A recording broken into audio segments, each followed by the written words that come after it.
tahun 1961, di kota Detroit, Amerika Serikat. Anak ini bernama Benjamin Carson. Dia adalah satu-satunya siswa kulit hitam di sekolahnya.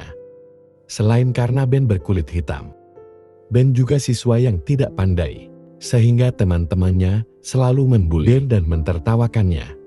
Sepulang sekolah, salah satu teman Ben yang bernama Mark tidak berhenti mengejek Ben. Ben yang muak pada ejekan Mark lalu memukulnya. Setelah kejadian itu, kepala sekolah memanggil ibunya Ben yang bernama Sonya untuk menegurnya. Selain masalah pemukulan itu, kepala sekolah juga memperlihatkan nilai Ben yang begitu buruk. Di perjalanan pulang, Ben mengadu pada dengan mengatakan Ben adalah anak terbodoh di dunia. Mendengar curhatan dari Ben, ibunya lalu mengatakan pada Ben kalau Ben tidak ditakdirkan untuk gagal. Ben hanya tidak mengeluarkan kepintarannya. Tapi kalau nilai Ben tetap seperti itu, maka Ben harus siap kalau sisa hidupnya hanya akan mengepel pabrik. Beberapa hari kemudian, di suatu malam, Ben dan kakaknya yang bernama Kurti sedang menonton televisi. Di saat itu juga, ibunya yang baru pulang kerja menyuruh Ben dan Curtis untuk mengerjakan PR-nya. Saat Ben merasa kesulitan mengerjakan PR-nya, Ben lalu bertanya pada ibunya. Namun ketika ibunya melihat soal-soal yang diberikan Ben, ibunya beralasan kalau dia membutuhkan kacamata untuk melihat tulisan itu, sehingga ibunya menyuruh Ben mencari solusinya sendiri. Di momen itu, ibunya menyadari kalau Ben mempunyai masalah dengan penglihatannya, sehingga ibunya Ben membelikan kacamata untuk Ben. Setelah menggunakan kacamata itu, nilai Ben menjadi lebih baik. Meskipun tidak signifikan, tapi itu membuat Ben merasa senang karena ada perubahan yang lebih baik pada dirinya. Malam hari saat makan malam ibunya, Ben juga merasa senang ketika mendengar nilai Ben yang lebih baik. Ibunya juga menasihati dua anaknya agar Ben dan Curtis bisa memanfaatkan imajinasi yang mereka miliki. Mendengar nasihat ibunya, Ben malah merasa bingung. Dia berkata pada ibunya kalau, "Aku terlalu bodoh untuk berimajinasi." Mendengar itu, ibunya lalu mengatakan pada Ben kalau seluruh dunia ada di imajinasimu, dan Ben hanya perlu melampaui yang terlihat. Setelah makan malam, Ben dan ibunya menonton TV bersama. Namun tiba-tiba muka ibunya berubah. Dia seperti memendam sesuatu yang sangat menyakitkan di dalam batinnya. Beberapa hari kemudian, ketika Ben sedang berada di gereja, dia mendengarkan khotbah yang bercerita tentang seorang dokter yang dikejar oleh Raja Bandit. Mendengar kisah itu adalah dokter yang ada di dalam cerita. Ben merasa bahagia ketika dia bisa berimajinasi. Dan sesampainya di rumah, Ben menceritakan pada. Selain itu Ben juga menyampaikan pada ibunya kalau Ben ingin menjadi dokter. Suatu siang, Sonya datang ke sana karena dia merasa bahwa ada banyak sekali tekanan hidup yang dialaminya. Di sana Sonya menceritakan tentang kisah hidupnya. Sonya adalah anak yatim piatu yang hidup di panti asuhan sampai usianya 13 tahun. Karena di usia yang ke-13, dia dinikahi oleh seorang dokter bernama Kersen. Mereka hidup bahagia dengan dikaruniai 2 orang anak. Ketika suaminya selingkuh, lalu pergi meninggalkan Sonya. Untuk melanjutkan hidupnya, Sonya harus bekerja sebagai asisten rumah tangga untuk menghidupi kedua anaknya. Di momen itu, Sonya menangis ketakutan. Dia khawatir kalau kedua putranya akan menjadi orang yang gagal dan bodoh seperti dirinya.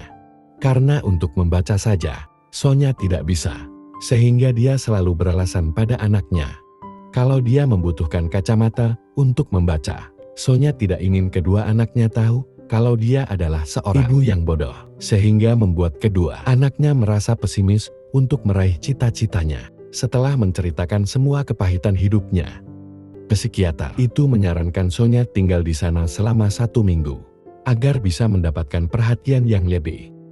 Dalam menyelesaikan masalahnya, Dan malam harinya, saat sedang makan malam, Sonya berpamitan pada Ben dan Curtis kalau dia akan pergi selama beberapa hari ke Boston karena ada urusan yang mendesak. Sonya juga berpesan kepada Ben dan Curtis agar selama ia pergi meninggalkan rumah, mereka belajar tentang perkalian. Mendengar pesan ibunya, Ben dan Curtis merasa keberatan karena bagi mereka berdua, perkalian adalah sesuatu yang sangat sulit. Namun ibunya terus memaksa dan akhirnya mereka pun bersedia untuk menjaga Ben dan Curtis selama Sonya pergi. Sonya menyewa seorang suster untuk merawat kedua anaknya. Dan dalam pengawasan suster, Ben dan Curtis terus belajar tentang perkalian. Usaha Ben belajar perkalian ternyata membuahkan hasil yang memuaskan. Dia mendapatkan nilai tertinggi di kelasnya. Saat Ben ingin menunjukkan nilai itu pada suster yang merawatnya, Ben terkejut karena ternyata ibunya sudah berada di rumah. Ben begitu bahagia dan menunjukkan nilai itu pada ibunya. Meskipun Sonya tidak bisa membaca, dia menunjukkan rasa bangga pada Ben. Keesokan harinya, Sonya pergi ke rumah seorang profesor untuk menjadi asisten rumah tangganya. Saat Sonya sedang membersihkan rumah profesor, dia merasa heran dengan rumah itu karena di sana sangat banyak buku. Sonya pun bertanya pada profesor itu. Pak Profesor pun menjawab kalau dia sudah membaca semuanya. Malam harinya, saat Sonya pulang dari rumah profesor, ia melihat Ben dan Curtis sedang menonton televisi. Melihat hal itu, Sonya langsung mematikan TV dan menyuruh kedua anaknya untuk membaca buku. Bahkan Sonya memaksa Ben dan Curtis untuk membaca 2 buku selama 1 minggu. Mendengar perintah ibunya, Ben dan Curtis merasa keberatan. Namun meskipun demikian, mereka tidak bisa menolak perintah ibunya. Hari-hari pun berlalu. Ben dan Curtis yang awalnya tidak menyukai buku, kini mulai mengakrabkan diri dengan buku. Mereka yang awalnya malas untuk ke perpustakaan, kini menjadikan perpustakaan sebagai tempat favoritnya.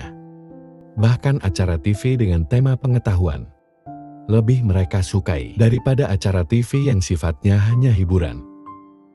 Suatu malam, Curtis bertanya pada Sonya tentang buku yang sedang dibacanya.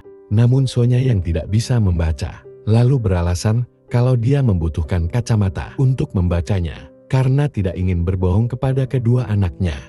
Sonya pun meminta pada profesor untuk mengajarinya membaca. Sementara itu, di sekolah, Ben menjadi siswa yang paling menonjol karena kecerdasannya. Dia mampu menjelaskan tentang banyak hal di kelasnya. Dan sampai pada puncaknya, pada tahun 1965, saat hari kelulusan, Ben menjadi siswa berprestasi dengan nilai tertinggi di sekolahnya. Sonya yang melihat hal itu merasa sangat bangga pada Ben. Namun salah satu guru di sana tiba-tiba berbicara di podium dan berkata rasis pada Ben. Sonya yang menyadari kalau kota Detroit tidak ramah untuk orang berkulit hitam, lalu dengan uang tabungannya mengajak Ben dan Curtis pindah ke kota Boston. Di sekolah barunya di Boston, Ben selalu mendapat hinaan dari temannya yang bernama Joe. Joe menghina Ben karena pakaian Ben seperti orang tua sebagai anak yang memasuki usia puber. Ben merasa terhina ketika gaya pakaiannya direndahkan oleh temannya. Sehingga di rumah, Ben meminta pada ibunya untuk membelikan pakaian baru yang keren. Mendengar permintaan Ben, ibunya menolak dengan alasan bahwa pakaian yang Ben pakai untuk sekolah adalah pakaian dengan kualitas terbaik. Mendengar jawaban ibunya, Ben marah karena kecewa dan pergi meninggalkan ibunya. Melihat Ben yang kecewa, Sonya lalu mengambil uang tabungannya untuk membeli pakaian baru. Sonya tidak ingin pendidikan anaknya terganggu hanya karena masalah pakaian. Namun Ben yang melihat pakaian barunya kembali merasa kecewa karena pakaian yang ibunya belikan modelnya terlalu tua. Saking merasa kecewanya, Ben meminta pada ibunya untuk membuang saja pakaian barunya. Di momen itu, terjadi perdebatan antara Ben dan ibunya. Bahkan Ben sampai mau memukul ibunya dengan palu. Sonya yang kecewa pada Ben, lalu memberi Ben uang agar ia membeli pakaian sendiri. Namun ternyata, uang yang harusnya digunakan untuk membeli pakaian, malah digunakan Ben untuk membeli senjata tajam. Suatu siang saat Ben sedang duduk sambil mendengarkan musik, Tiba-tiba Ju datang dan menghina radio yang Ben pakai. Mendengar hinaan itu, Ben marah dan tanpa berpikir panjang, Ben langsung menusukkan senjata tajam itu ke perut Ju. Namun ternyata, Ju selamat dari penusukan itu, karena ujung pisau yang digunakan Ben patah akibat mengenai ikat pinggang Ju. Setelah kejadian itu, Ben berlari pulang dan mengambil Alkitab untuk dipeluknya. Ben merasa menyesal karena selama ini telah lama meninggalkan Tuhan, sehingga kelakuannya menjadi begitu buruk. Tahun 1969, Ben berhasil mendapatkan beasiswa di Universitas Yale dengan jurusan kedokteran, ahli bedah di universitas itu. Ben juga mempunyai seorang pacar yang bernama Candy, seorang mahasiswi dari jurusan musik. Suatu siang Ben curhat kepada pacarnya. Ben bilang kalau mata kuliah kimia baginya adalah sesuatu yang sangat sulit. Dan pekan depan, dia akan mengikuti ujian kimia. Jika Ben tidak lulus dalam mata kuliah kimia, maka dipastikan beasiswanya akan dicabut. Mendengar curhatan Ben, Candy lalu membantu Ben dalam proses belajar kimia. Namun setelah siang malam Ben mempelajari mata kuliah kimia, ia tetap tidak bisa memahami rumus-rumus kimia. Ben hampir putus asa, karena jadwal ujian sudah tinggal 1 hari lagi. Namun ia belum bisa menguasai rumus-rumus kimia. Sampai pada akhirnya, ia ketiduran, dan dalam tidurnya, Ben bermimpi mempelajari rumus-rumus kimia dengan sangat mudah.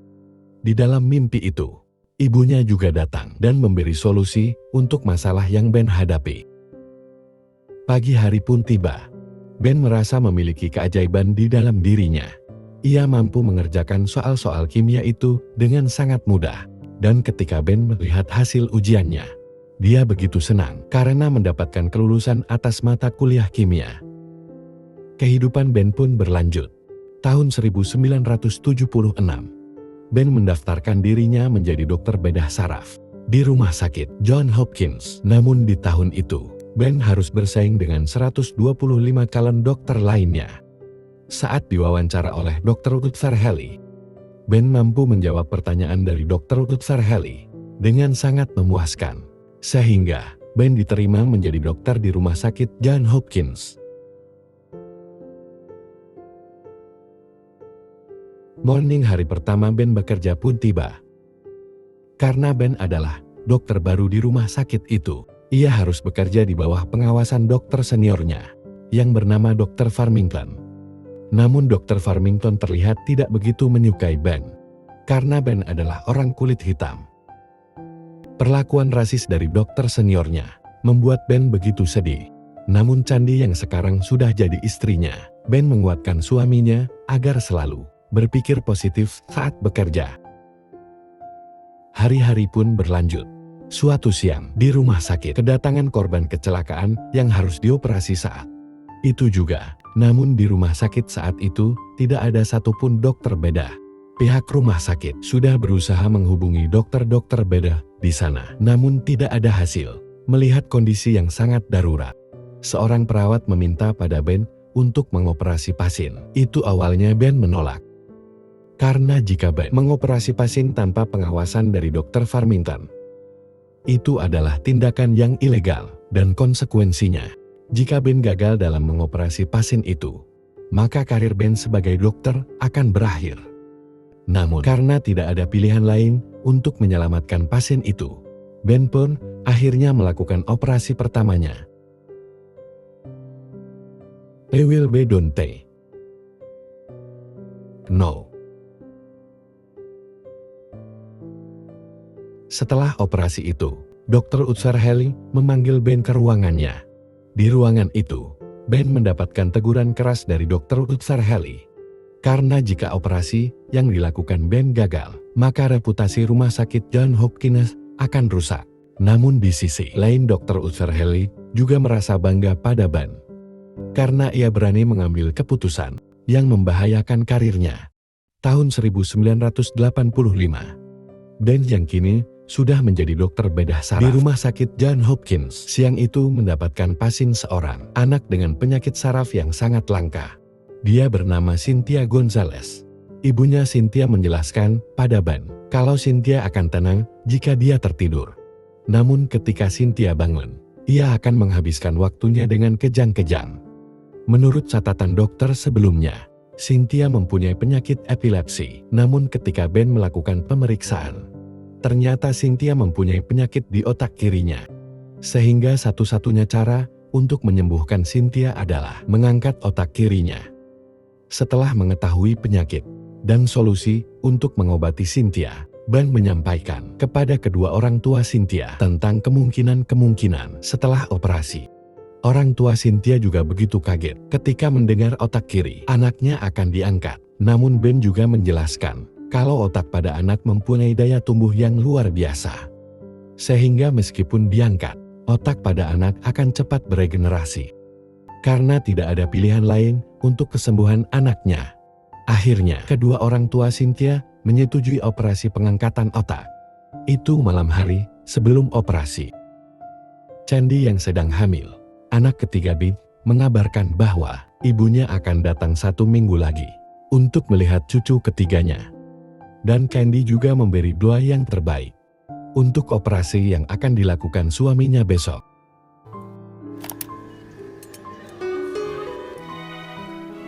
We are now exposing this.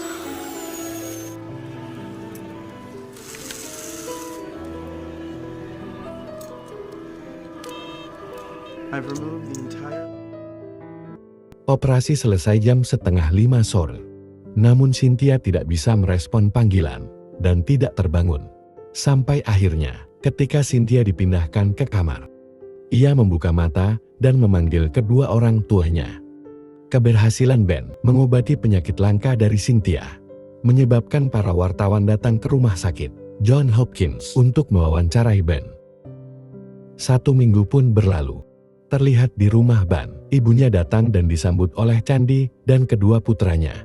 Namun di malam harinya, Candy mengalami pendarahan hebat. Ia dibawa ke rumah sakit oleh Ben. Dan akibat pendarahan itu, anak yang berada di kandungan Candy meninggal dunia. Setelah kejadian itu, Ben begitu terpukul. Ia menyalahkan dirinya sendiri karena Ben merasa gagal menjaga istrinya. Karena merasa begitu bersalah, Ben memutuskan untuk berhenti sementara, bertugas di rumah sakit, dan akan menjaga istrinya sampai kondisinya membaik. Namun Candy mengatakan pada Ben kalau pasien di rumah sakit lebih membutuhkan Ben daripada dirinya. Mendengar itu, meskipun dengan perasaan sedih, Ben kembali bertugas di rumah sakit. Beberapa hari kemudian, Cynthia yang kondisinya sudah membaik diizinkan Ben untuk pulang. Namun bersamaan dengan itu, banyak sekali wartawan dari berbagai negara ingin menggali informasi tentang Ben dan Cynthia. Berita tentang Ben sebagai dokter ahli bedah saraf pun semakin dikenal oleh dunia. Tahun 1987, Ben mendapatkan tugas yang sangat berat. Ia diminta oleh dokter dari Jerman untuk memisahkan bayi yang lahir kembar siam. Mendengar tugas itu, Ben merasa pesimis karena dalam sejarah, operasi kembar siam hanya akan menyelamatkan 1 bayi, sementara 1 bayi lainnya akan meninggal. Namun jika tidak dipisahkan, maka kedua bayi itu akan hidup terlantang di ranjang selama hidupnya. Keesokan harinya, Ben pergi ke rumah sakit di Jerman untuk melihat kondisi bayi kembar siam itu. Di sana Ben bertemu dengan Augusta dan Peter yang merupakan orang tua dari Johan dan Stefan. Saat Ben melihat bayi kembar siam itu, Ben merasa sangat kasihan, ditambah ketika Augusta dan Peter memohon pada Ben untuk menyelamatkan kedua bayinya.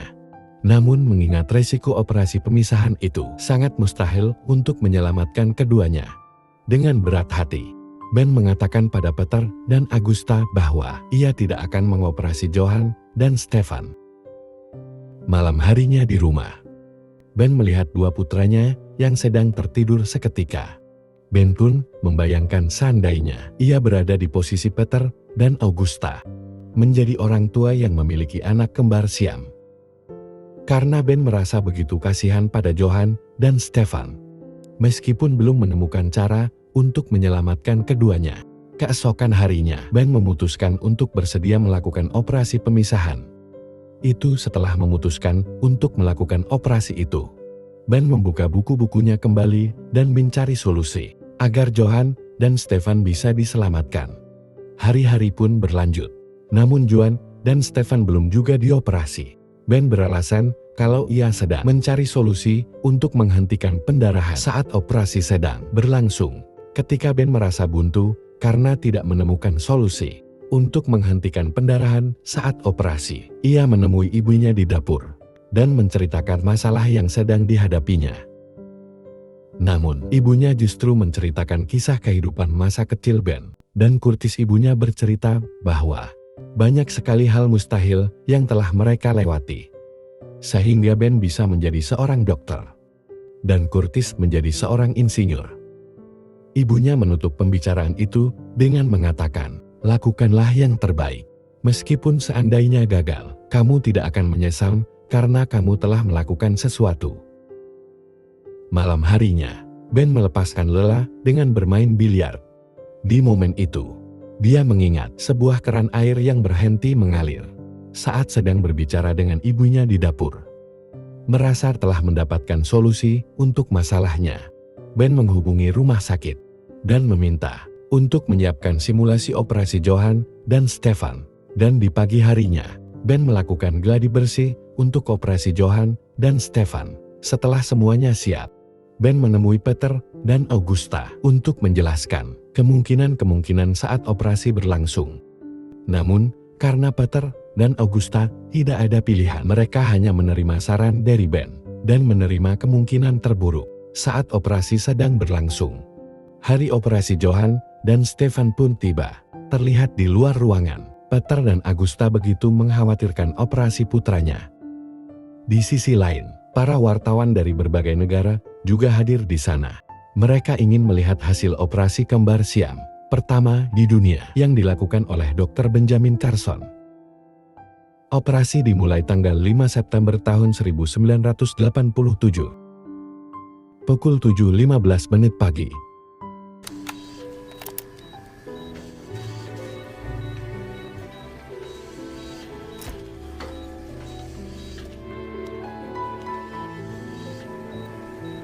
Going to start separation now.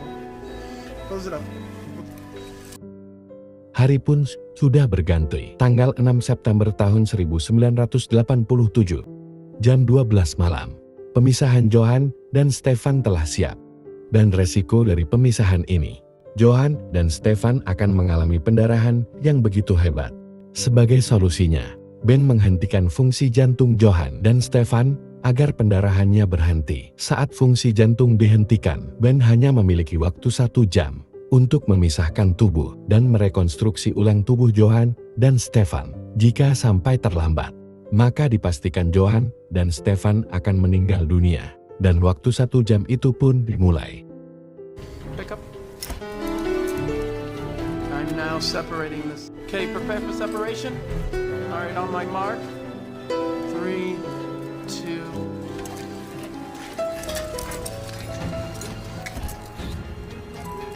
Pressure's coming down, Ben. Waktu 1 jam itu, kini tersisa 1 menit 30 detik. Ketika seluruh orang di ruangan operasi sudah merasa frustasi, Ben tetap tenang dan fokus dengan operasinya. Dan akhirnya, Ben pun menyelesaikan operasi itu tepat kurang 5 detik. Dan ketika jantung kedua bayi itu dihidupkan kembali, Johan dan Stefan masih hidup. Dengan demikian, Ben menjadi dokter pertama di dunia yang berhasil melakukan operasi kembar siam dengan selamat selama 22 jam 5 pagi. Setelah keluar dari ruang operasi, Ben menemui Peter dan Augusta untuk mengabarkan bahwa Johan dan Stefan selamat. Mendengar kabar itu, Peter dan Augusta begitu terharu dan mengucapkan begitu banyak terima kasih kepada Ben. Selain itu, ucapan selamat juga diberikan oleh sang ibu. Ia bangga pada Ben karena telah berhasil melakukan pekerjaannya dengan baik.